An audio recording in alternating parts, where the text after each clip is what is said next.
everybody, I'm Rachel. I'm Michelle. And welcome to Champagne and Sweatpants. So we are going to take off and we're going to do a grocery store edition this time. Join us on our road trip.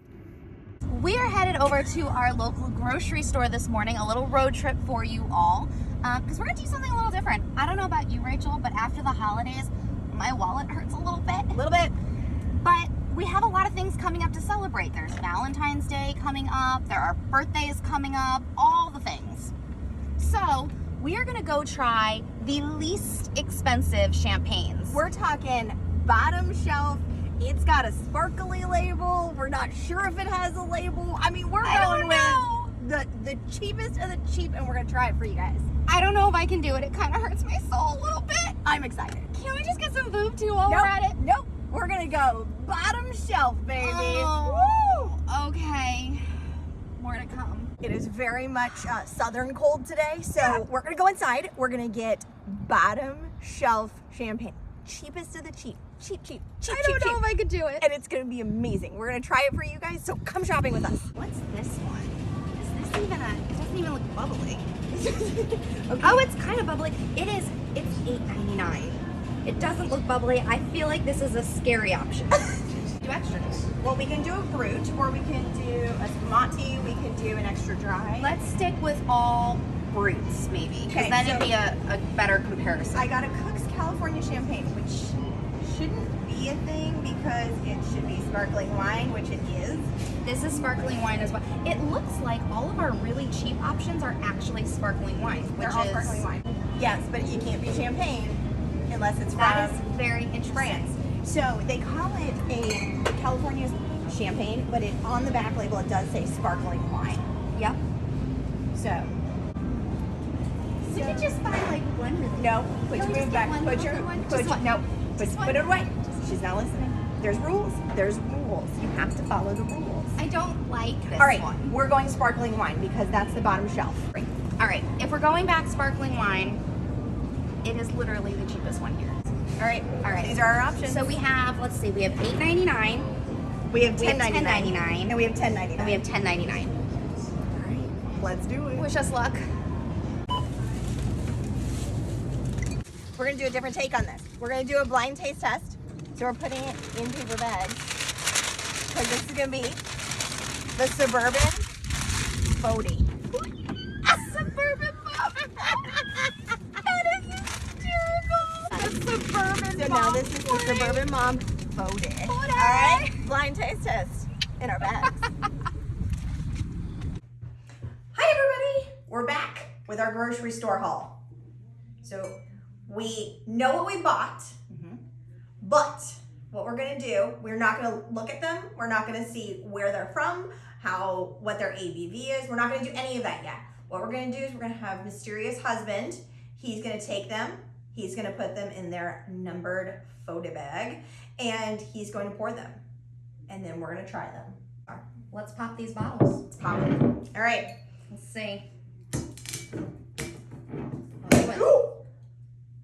Oh!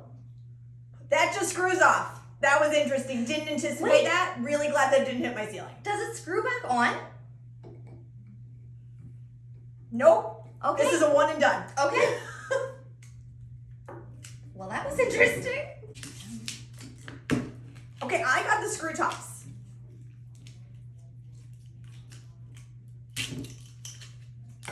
I'm afraid that this is gonna. You better hold that cork. Yeah, Well, that was actually satisfying. Cheers. All right, well, mine just screws off again. Okay. I still like the pop. I feel let down. I feel like that one terrified me and I didn't realize it was That gonna one was pop. fun. Well, for you, yeah. This one I had to unscrew and it went. So, yeah. His husband number one was setting him up. Right. Okay. So mysterious husband number one, he set everything up, and here he said that they all look very different, which I'm going to show you in a moment. He said that they all poured very different. So, oh my. All right. There's one, The second one looks like water. and that one has big bubbles. Wow. So we have them back there. We have 1, 2, and 3. All right. Okay, so we have 1, 2, and 3. We're not going to touch the bags. We're not going to look at the bags in the back. Let's get the chasers, just in in case. case. Or mixtures, additives. All right, 1. All right, cheers. Cheers.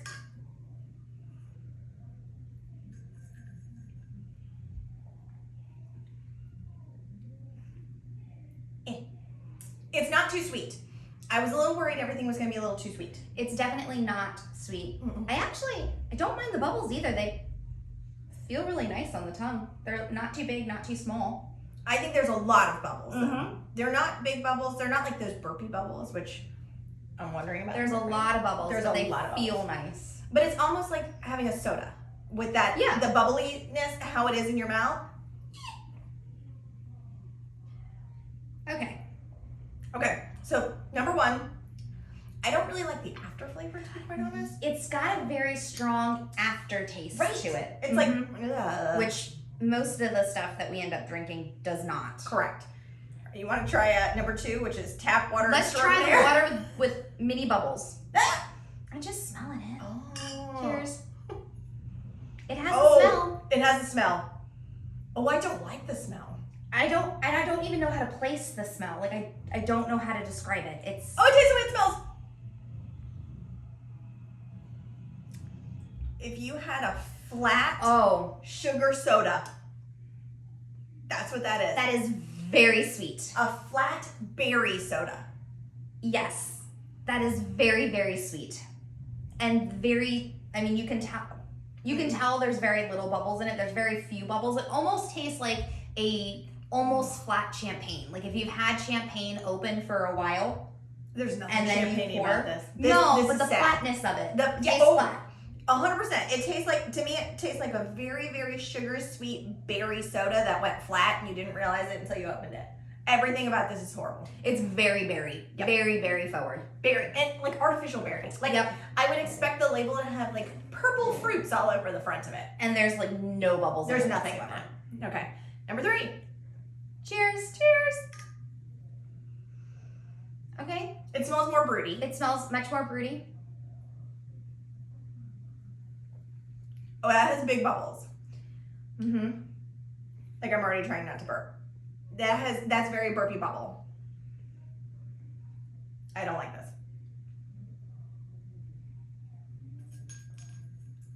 Okay, this one. All right, I'm going back to 1. Hold on. I think for me, my order of favorite. All right, don't tell me yours because I want to do mine. Okay. I'm not going to tell you what order I placed them in. This is a good look, isn't it?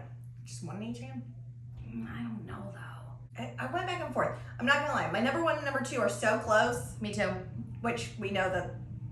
Yeah, I think it's pretty safe to say what's number 3 for both of us. But they're very close because there wasn't an overwhelming flavor to either of them. Okay. All right. I'm locked in. All right, what do you have? So, So you have 3, 1, and 2. yep. I have 1, 3, and 2. The only reason I didn't pick number 3 as my top one was the burpy bubbles. So I ended up choosing 3 as my number 1 choice because it was so close. And so for me, I went with what wouldn't I mind drinking again, or what wouldn't I mind finishing the bottle of? And for me, the aftertaste on 1, I just couldn't get past it. The bubbles I loved in number 1. I agree. They played on the tongue real nice. There was a good quantity of them. They weren't too big. They weren't the burpy bubbles. They're not burpy bubbles. It felt good to drink. Yeah. But that aftertaste, I just couldn't get past it, which is why 3 for me came in the first place position. I agree. I totally see where you're coming from. The only thing I couldn't get over was the burpy bubbles because I know how I drink. The last thing I want to do is be like, yeah, that's great. I'm going to need that. No, I didn't want to do it. So burpy bubbles, it took it down to number 2 for me. Yeah. Safe to say, this thing was horrible. So if you like sweet fruit drinks and you really aren't a big champagne sparkling wine drinker, then it may not be a terrible option for you. But if you like champagnes, you like Prosecco's, you like to stay more on the brut side, this is not for you. Not your game. All right, so let's see what they are. I think number 2, I think we can say, because Michelle called it in the store that there were no bubbles. So let's see, this is number 2. Yeah. So I think that this is the V one. Definitely. Yep. Oh yeah. Yuckity yuckity. Ew ew ew. Just my opinion. All right. Let's see. Let's Let's keep the bag I'll go to number 3 since it was my first choice. Okay. So my number 1 pick, number 3. Cooks. Wow. Okay. I actually thought that because Cooks is one of those that I figured would have bigger burpee bubbles, and I don't know why I thought that, yeah. but I could see that. So the number 1, which was my first pick, is J. Roget Champagne. American Champagne. J. Roget. J. Roget. So let's talk to you guys a little bit about these. So we'll start with this one because I've got it in my hand. So American Champagne, which is sparkling wine, which I did find interesting. So everything, so we said when we went on our road trip that we were going bottom shelf. Turns out bottom shelf is nothing but sparkling wine. But we did look while we were there. Second shelf was all the Prosecco's and stuff. I love a good Prosecco. I love a good cheap Prosecco. I mean, it's a great everyday drink. it's awesome. And then top shelf was all the champagne. Yes. So that was interesting. Just so you kind of know where you're looking in your local grocery store. Yours might not be exactly the same, but your bottom shelf is probably these sparkling wines. So this one, it is a Campo, California. And it's 10% alcohol by volume, just so you are aware. Most champagnes are about 12.5. So this one's actually pretty high. But it was okay. Like I said, I would drink it again if I had to. So there's that. All right, let's go with my top pick, which was the Cook's Brew. This is also called a California champagne. However, we do know that it is not actually a champagne. It is a sparkling wine, so this is not from Champagne, France. The APV on this one was, oh my gosh, I can't even remember when we looked at it before. Right here. Where'd it go? Ah, this was the highest one. No wonder why I liked it. It was 11.5% APV. So this is the strongest champagne or sparkling wine that we tried today. And I don't know, I would definitely drink it again. I'm not mad at it. And I bet this one added in with some of the mixers that we have could be a nice, inexpensive Sunday morning mimosa. I was gonna say mimosa, a brunch thing, Yeah. easy to get, inexpensive, and you can get it in a bigger quantity. So if you were doing something like a party or a brunch, if you were throwing even like a bridal shower brunch, anything like that, this would be inexpensive. Yeah. You could get it in a bigger quantity, and you could do it with a mixer or a chaser. Let's go there. So I think, okay, so I'll do cranberry pomegranate for me. Cheers. Cheers. Ooh, you put in much less than I did. Well, I just wanted the color. I could do this. This is not bad. Nope, I could definitely do this. So there's all those. Okay, so let's do this one. Verdi. Oh, it's a spumante. So there you go. Probably why it's so sweet too. Yep. So this one is 5% ABV. So, and it's actually produced and bottled in Italy. Yep. That makes me sad. Malt beverage with natural flavors. Malt beverage. Ooh, okay, well, yeah. So this one's actually Italian. Lowest ABV, but it made me sad. Also why it's a number 3 pick, clearly for me. Yeah. Lowest alcohol means down from Michelle. She's not doing it. If we're going all the way. We're going all the way. So that was our bottom shelf taste test extravaganza. We're very thankful for Mysterious Husband for helping us out with that. But it was interesting. Like I said, we had $8.99, $10.99, $10.99. You saw how we did it, how we liked it, and where they were in your grocery store. So, like Michelle said, though, that bottom shelf was all sparkling wine. Well, and it's going to be like that for a reason. And you saw, as we talked earlier, about the tiers from sparkling wine to Prosecco to Champagne. The process for making sparkling wine takes about half the time as it does to make champagne. So because it's a quicker process, it's not as involved, and therefore it's more cost effective, which is why the price point is so much lower. Yes. And then of course you saw a lot of these were done in the United States, so local, less to ship. The where am I going with this? I just lost my words. It's okay. I can fix that. Let me try. The fact that, see, take a Hold on, sip, hold on, words hold on. come right back. Wait. It's like magic.